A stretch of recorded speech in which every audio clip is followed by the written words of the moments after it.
다윗에게 허락된 하나님의 말씀은 사무엘하 6장 12절에서 19절 말씀까지만 보도록 하겠습니다. 우리가 볼 본문의 말씀은 원래 사무엘하 6장 1절에서 5절과 12절에서 19절 말씀인데요. 제가 12절에서 19절 말씀까지만 봉독하도록 하겠습니다.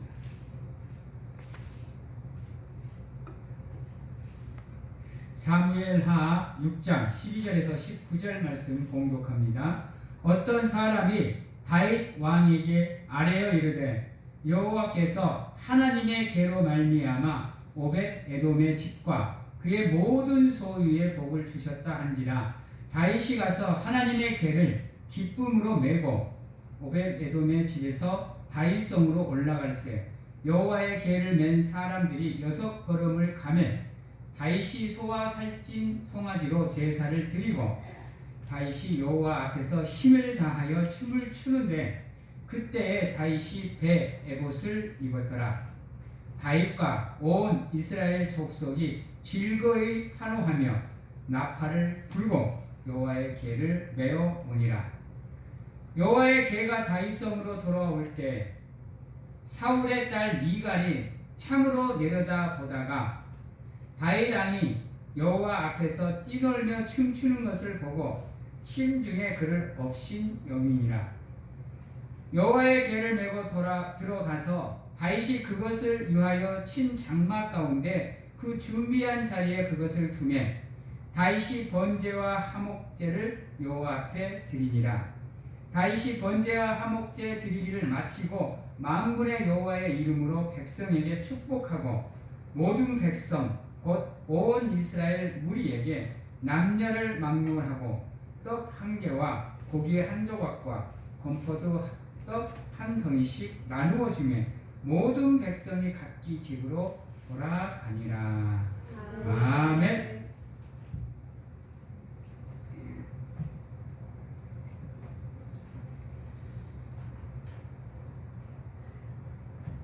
사랑하는 성도 여러분,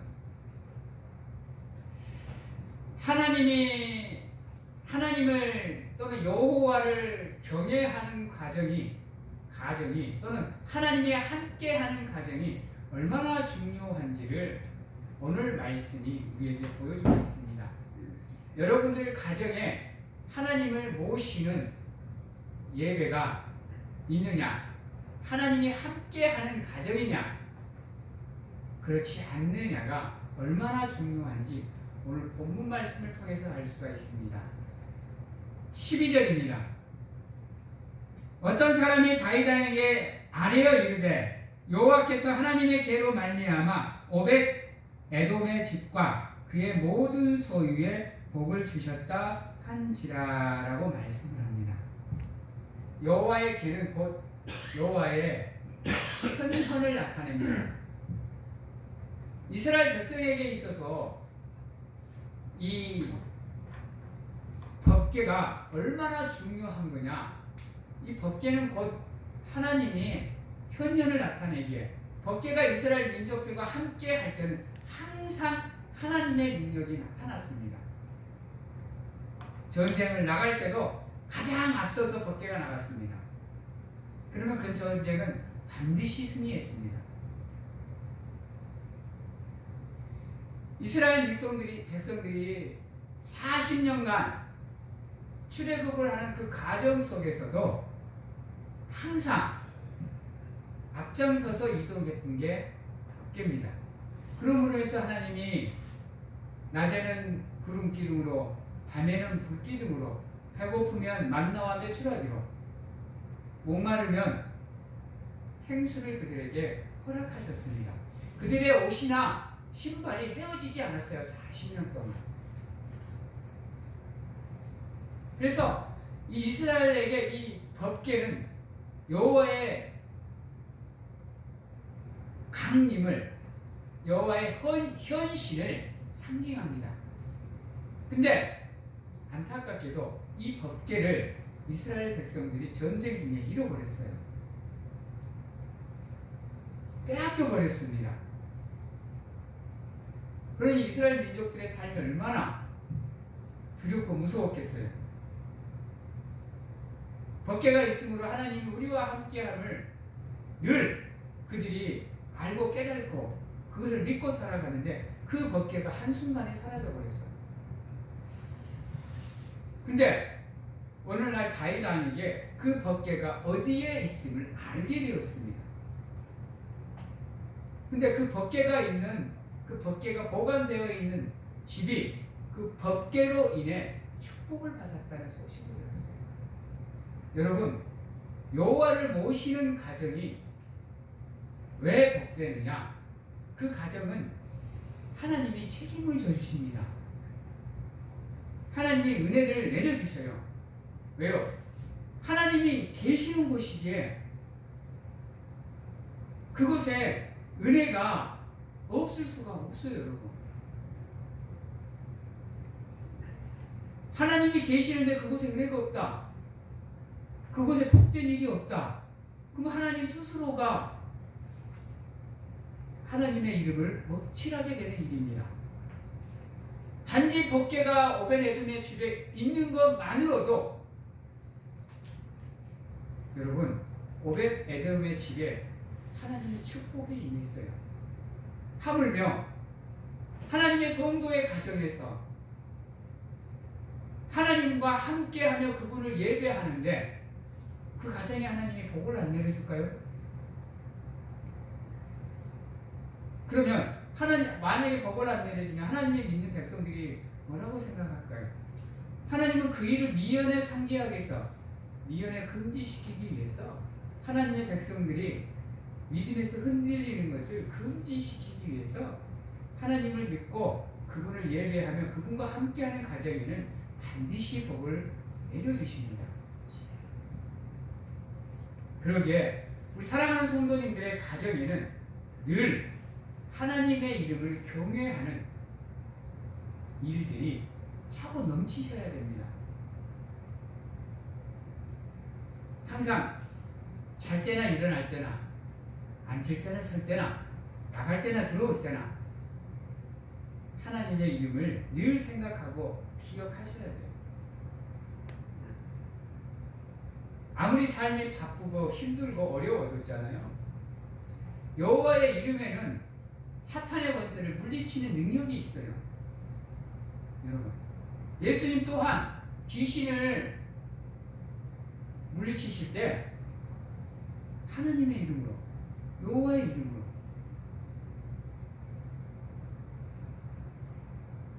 여러분들이 힘들고 어려울 때면 하나님의 이름을 부르셔야 되는 이유가 거기에 있어요. 하나님과 함께하고 힘들고 어려우면 하나님의 이름을 부르면서 기도하고, 그러면 하나님이 직접 여러분들을 찾아오셔서 여러분들의 삶을 안아주시고 품어주시고 여러분들의 삶의 문제들을 해결해 주십니다. 보세요. 오벳에돔 집에 단지 법궤가 있는 것만으로도 축복이 임한다니까요. 하물며 여러분들은 하나님을 섬기는 사람들이고 하나님을 경외하는 가정을 세우시고 계시는데 하나님이 가만히 계실까요? 여러분, 여러분이 부르면 부르는 대로 하나님이 채워주시는 거예요. 여러분이 기도하면 기도하는 대로 들어주시는 거예요. 하나님의 자녀의 집에 하나님의 은혜가 넘칠 수 있도록 하나님께서 도와주시는 겁니다. 그러시기에 늘 하나님과 함께 하려고 하십시오. 늘 그분의 이름을 부르십시오. 그러는 가운데 여러분들의 삶을 하나님께 맡길 수 있도록, 하나님만 의지할 수 있도록, 비록 그 일이 쉽지 않을 수 있겠지만 조금씩 훈련하시고 연단하시고 노력하시는 가운데 여러분들의 삶을 하나님께 드리면 그분이 여러분들의 삶을 책임져 주시는 겁니다.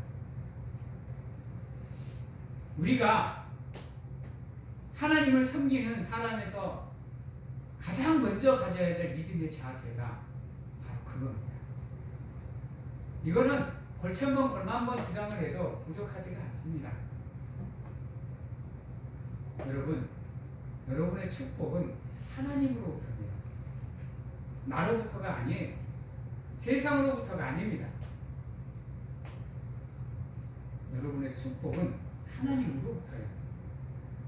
그러기에 여러분들이 하나님을 잘 섬기고 하나님을 잘 예배하고 그분을 위해 헌신하면 여러분들의 삶에 그분의 은혜가 공급이 되고 채워지는 겁니다. 그러시기에 힘들고 어렵더라도 그분 앞에 나오시고 그분의 이름을 부르며 기도하신다고 하면 반드시 여러분들이 하는 일 위에 하나님의 은혜가 차고 넘칠 줄 믿습니다. 여러분, 하나님과 함께 하시되 그분을 섬기시되 기쁨으로 즐거움으로 하셔야 돼요. 마지못해서 강압적으로 대충대충 하는 게 아니에요. 13절입니다.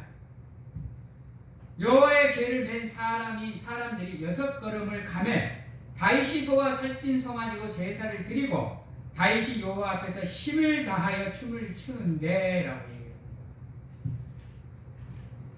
기쁨으로 하셔야 됩니다. 마지못해 하시면 안 돼요. 아무리 힘들고 어려워도 기쁨으로 하나님이 주신 사명과 사역을 감당해 나가시면 반드시 하나님의 때에 여러분들에게 하나님의 은혜가 임합니다. 근데 그것을 버티지 못하고 그 연단의 과정, 그 훈련의 과정, 그 다듬는 과정을 견디지 못하면 축복이 올라가다가도 멈춰요. 왜? 아직 준비가 되지 않았으니까. 여러분, 왜 하나님이 여러분들에게 시험을 허락하시느냐? 왜 여러분들에게 광야 같은 거치고 황폐한 삶을 허락하시느냐? 왜 여러분들에게 문제를 허락하고 장애물을 허락하고 갑작스러운 어려움과 고통을 여러분들에게 허락하시느냐? 이유가 다른 데 있는 게 아니에요. 광야 같은 삶을 우리에게 허락하시는 이유는 그 광야 같은 삶을 통해서 여러분들의 삶을 다듬는 과정입니다. 다듬는 과정이에요. 여러분들의 모난, 잘못된 것, 제약된 것, 실수한 것, 이 모든 것들을 하나님께서 다듬으면서 하나님의 사람으로서 온전히 완성시켜 나가는 과정입니다. 그 과정을 통해서 하나님께서 여러분들을 준비시키는 거예요. 그리고 그 준비가 완료되었을 때 비로소 하나님의 복이 여러분들에게 임하는 겁니다. 누구를 통해서 이 과정을 알 수 있느냐? 바로 여기에요.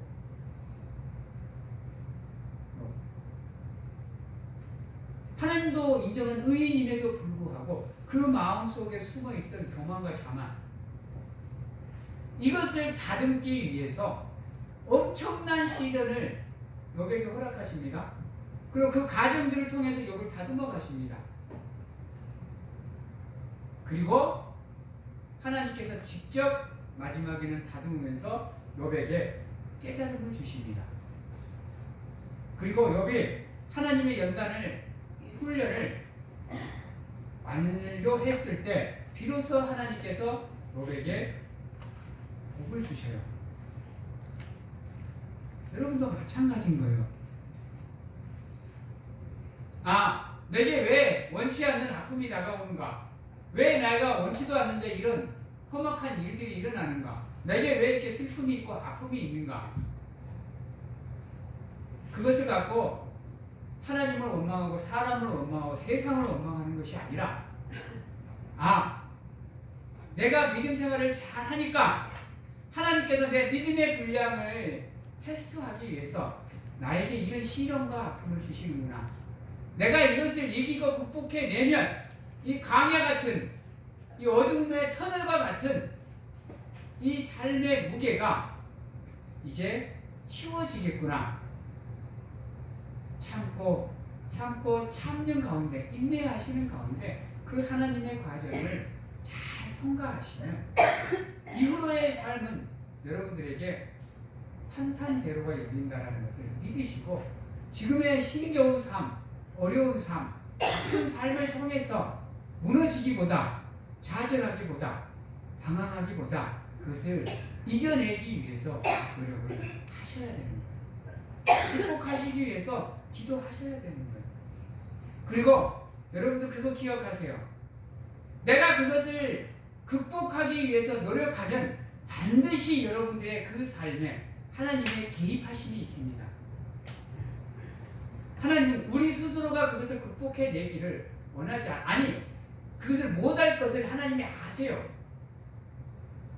아시기에 우리가 힘겹게 그것을 극복해 나가려고 노력하면 반드시 하나님의 때에 하나님께서 극복하셔서 우리에게 독수리가 날개쳐 올라간 것 같은 새 힘을 허락해 주시는 가운데 그것을 완벽하게 극복해낼 수 있도록 도와주시는 겁니다. 그게 욥기서의 이야기예요. 그게 욥기서의 이야기입니다. 그러기에 기쁨으로 즐거움으로 나의 앞에 다가오는 시련과 고난을 맞이하시고 도전하셔서 극복해내고 승리하기 위해서 노력을 하셔야 되는 겁니다.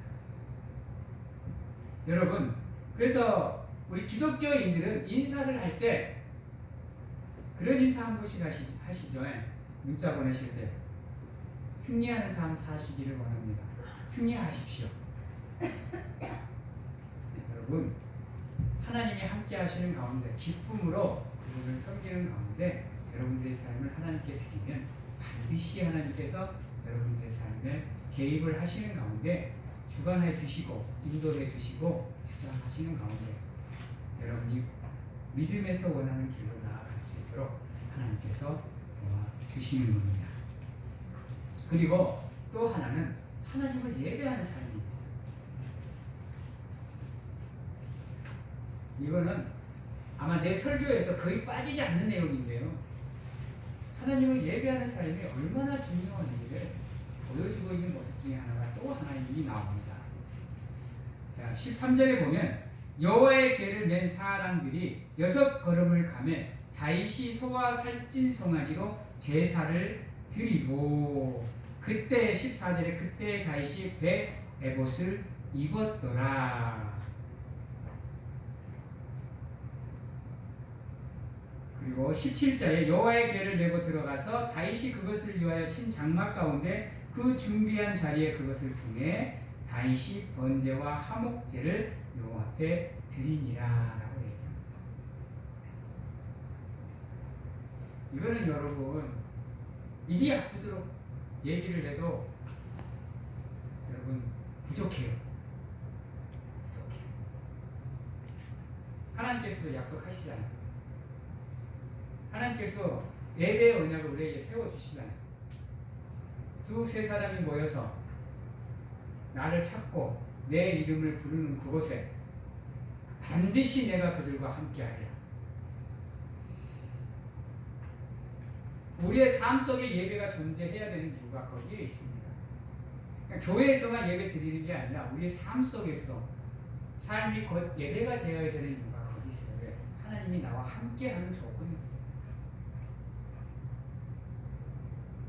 하나님이 나와 함께 할 수 있도록 하나님이 나를 찾아오실 수 있도록 가장 쉽게 하는 방법이 바로 예배이기 때문입니다.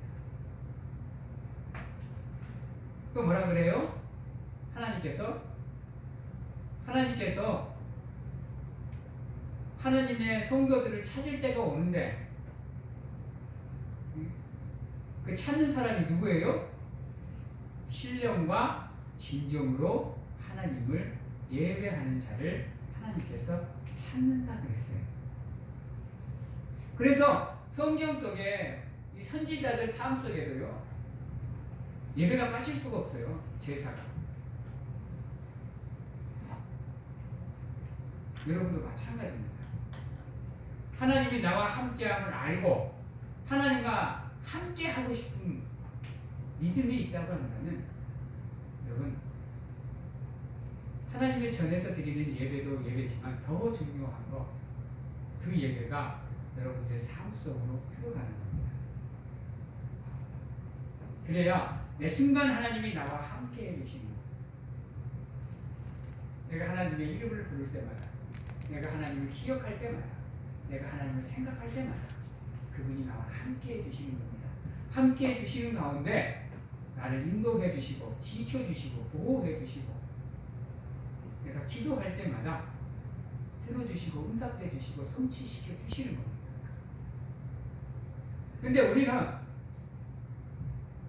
왜 우리의 삶이 나아지지 않느냐? 왜 내가 하나님이 나와 함께함을 느끼지 못하느냐? 예배는 이곳에서 끝이에요. 그리고 문 여는 순간 일주일의 삶 속에는 예배가 사라져요. 그러니 일주일의 삶 속에서 하나님이 나와 함께할 수 있는 자리를 안 만들어 주니 하나님이 나와 함께할 수 있겠는가요? 아니 하나님이 나와 함께함을 느낄 수 있겠어요? 하나님이 나를 찾아오게 만드는 가장 쉬운 방법이 바로 예배입니다. 그래서요, 여러분 가정 예배가 중요한 이유가 거기 있어요. 여러분 가정이 하나님을 예배하는 가정, 여러분 가정이 하나님을 경외하고 경배하는 가정이 되어야 되는 이유가 거기에 있습니다. 다른 것 때문에 우리가 하나님을 예배하고 경배하는 것이 아닙니다. 우리가 예배하고 경배하는 그 자리에 하나님이 찾아오시기에 함께 하시기에 내가 전에도 한번 말씀을 드린 것 같은데요. 내가 우리 사모님이 하시는 모습 중에 가장 좋아하는 모습 중에 하나가 시도 때도 없이 말씀을 틀어놓고 시도 때도 없이 말씀을 틀어놓고 나는 그 모습이 참 보기 좋아요.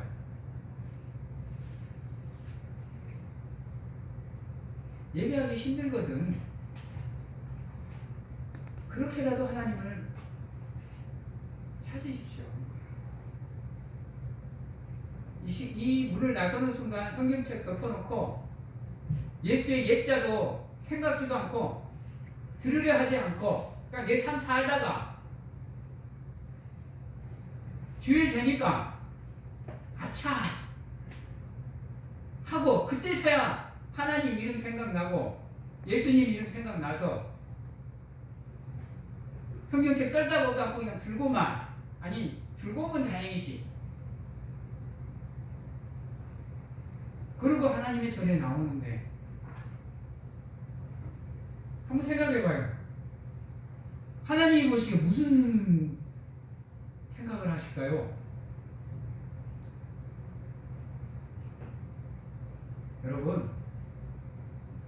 여러분들의 주일날 이 예배도 중요하지만 일주일간의 여러분들의 삶 속에서의 존재하는 예배도 중요합니다. 그래서 영육 간의 평안이란 다른 것이 아니에요. 영혼으로 하나님께 예배하는 시간과 여러분들의 삶으로 하나님을 예배하는 시간이 함께 존재하는 거예요.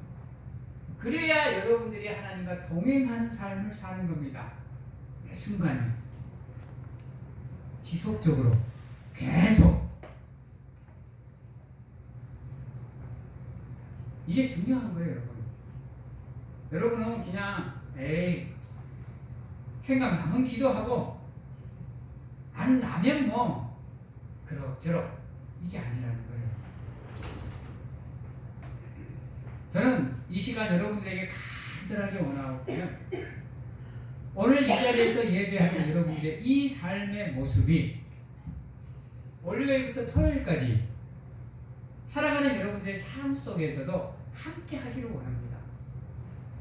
이곳에서의 이 거룩한 모습이 여러분들의 삶 속에서도 거룩하게 나타나기를 간절하게 소망합니다. 그러시기 위해서 노력하십시오. 다윗이 하나님 앞에 죄를 안 지은 사람이 아니에요, 여러분. 여러분들 잘 알잖아요. 그럼에도 불구하고 하나님이 다윗을 내 마음에 합한 자라고 하는 얘기는 뭐냐? 다윗은 늘 하나님께 제사를 지냈다는 겁니다. 그래서 우리는 이 예배당을 때는 뭐라고 부르느냐? 다윗의 장막이라고 부릅니다. 다윗의 장막에는요 오늘의 말씀처럼 17절의 말씀처럼 제사가 있던 곳, 예배가 있던 곳이에요. 그래서 다윗은 하나님께 기도하면 기도할 때마다 응답해 주시잖아요. 물어볼 때마다 음성을 들려주시잖아요.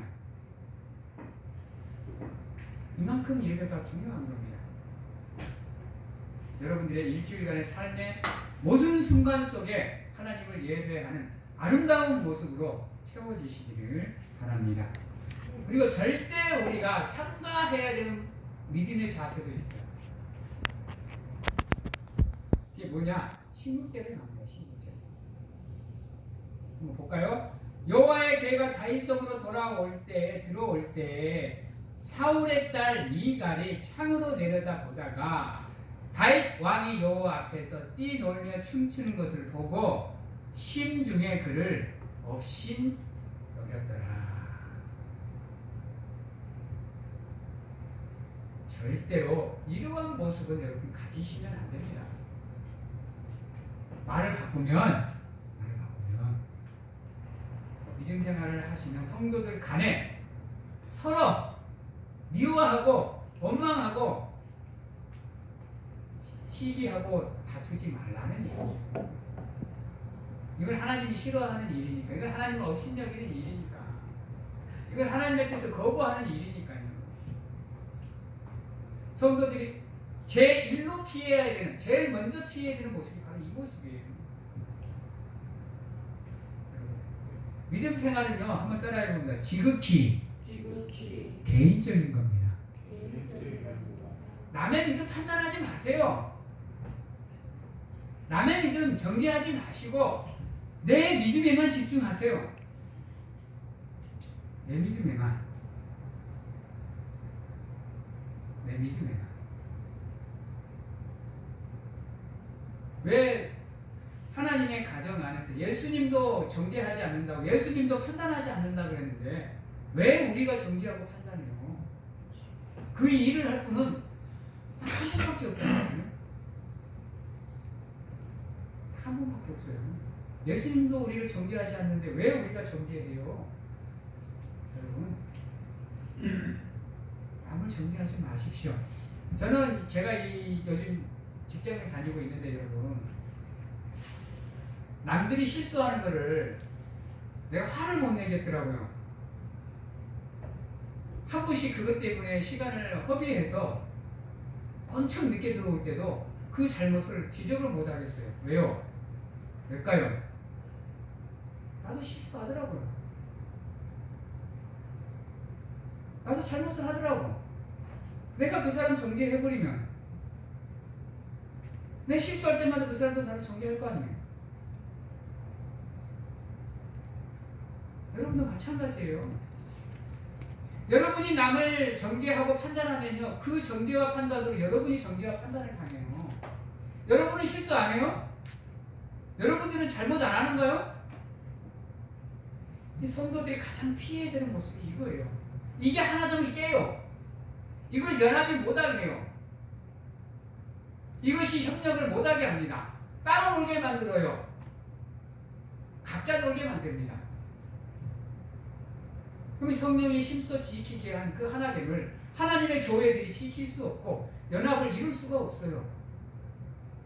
그래서 이 모습은 절대적으로 피하셔야 됩니다. 그리고 좀 무서운 말씀이기도 하지만 이러한 일을 하는 사람은 반드시 하나님께 정죄를 받습니다. 한번 주변에 한번 보세요. 교회 일 해방 놓다가 좋게 풀린 사람이 없어요. 기억하셔야 돼요.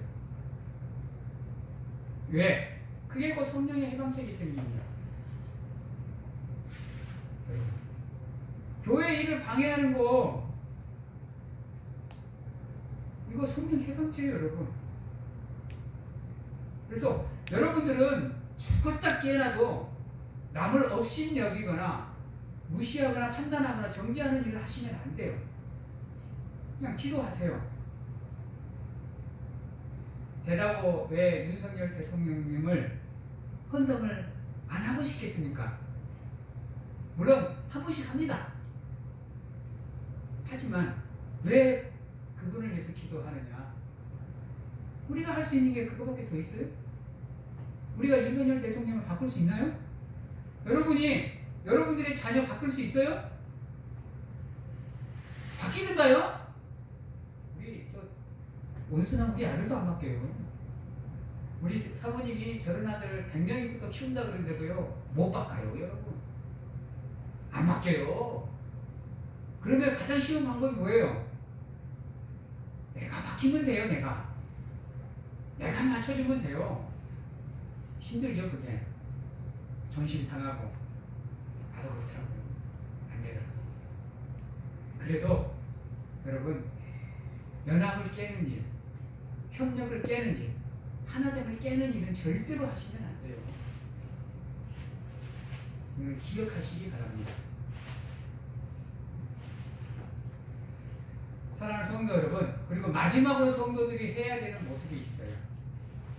마지막으로, 자, 우리 19절 말씀입니다. 모든 백성, 곧 온 이스라엘, 우리 무리에게 남녀를 막론하고 떡 한 개와 고기 한 조각과 건포도 떡 한 덩이씩 나누어 주매. 무슨 말이에요? 여러분, 차별하시면 안 돼요. 차별하지 마세요. 여러분, 온 이스라엘 무리에 남녀를 막론하고 그랬어요. 여러분, 이때 당시에는 여자는 인구수에 들어가지 않았습니다. 여러분 아세요? 여자의 존재는 거의 투명인간 존재였어요. 여인과 어린아이와 노인과 병자는 인구수에 들어가지도 않았습니다. 출애굽 시에 장정만 60만, 노인, 여인 이거 다 합하면 200만이 넘어요. 근데 그 200만 중에 장정만 60만이라고 계수해요. 근데 다윗은 남녀를 막론하고 나누어 주었어요. 교회 안에는요, 사랑하는 성도 여러분, 절대로 차별이 있으면 안 됩니다. 이거 아셔야 돼요. 있는 자, 없는 자, 아픈 자, 특히 장애인일지라도요. 여러분, 격하고 눈으로 보지 마십시오. 그분이 장애가 있고 싶어서 장애가 있어요. 어쩔 수 없는 상황 속에서 그분이 장애를 하나요. 근데 그게 삶의 무게가 되어버리면요, 그 사람은 살아갈 희망이 없어요. 그 희망을 얻고자 교회를 찾아오는데 교회에서마저 그 희망을 꺾어버리면 그분 갈 데가 어디 있어요? 돈이 많으면 뭐하고 돈이 없으면 뭐예요? 여러분, 하나님이 부르시면 부자도 맨몸으로 가셔야 돼요. 여러분들 죽을 때 10원 하나 갖고 가세요? 여러분? 근데 나쁜 못 갖고 가요, 여러분. 이 땅에 오실 때 10원짜리 하나 쥐고 오신 분, 그건 부자지.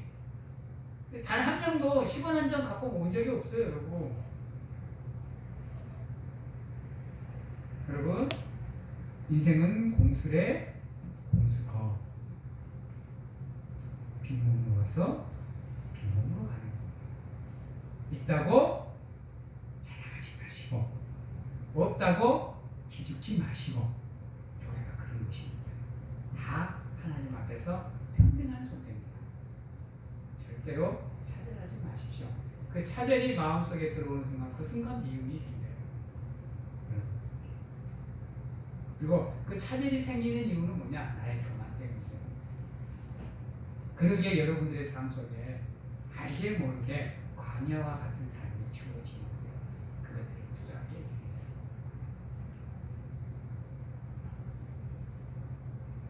이제 말씀을 마치도록 하겠습니다.